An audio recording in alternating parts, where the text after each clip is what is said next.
नीचे से कादराबाद ब्लॉक की राब्ता नहर बह रही है, जबकि उस नहर के ऊपर से यानी कि महालत सिमत में एक और नहर बह रही है जो कि अपाशी के लिए इस्तेमाल होती है।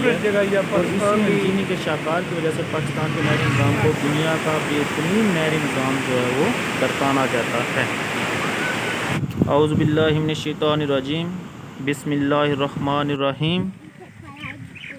रेलवे का सफ़र करें तो आपको ऐसे बेशुमार नज़ारे नज़र आएंगे। कभी आप शहर घूमेंगे और कभी रेलवे जो है वो किसी भी गांव से गुजर रही होगी और दिलकश नज़ारे जो है वो आपका इंतज़ार करते हैं। जैसे कि ये रेलवे जो है वो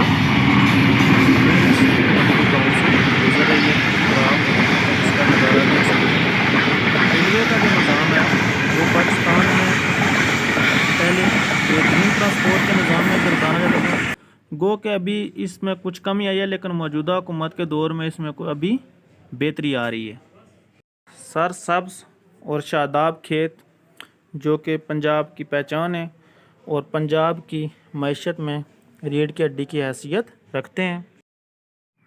अब ज़री इलाका होने की वजह से किसी भी सीज़न में आप जाएं तो आपको हमेशा सरसब्ज़ और शादाब ही नज़र आएगा। जैसे अभी ये तरबूज का एक खेत है।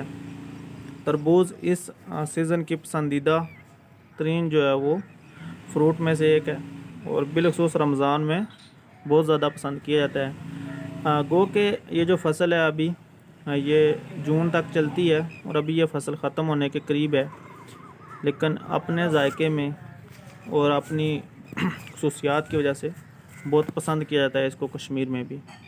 तो ये आपको तरबूज के जो खेत है उसका नज़ारा कराते हैं जी।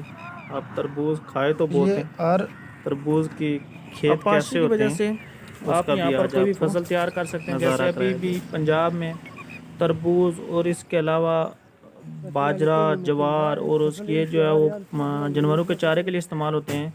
इसके अलावा मकई की फसल जो है वो अब पंजाब में बिल्कुल तैयार है, जो कि हमारे यहाँ भी अभी रेडी वगैरह पे जो है वो छलियाँ फ़रोख्त होती हैं।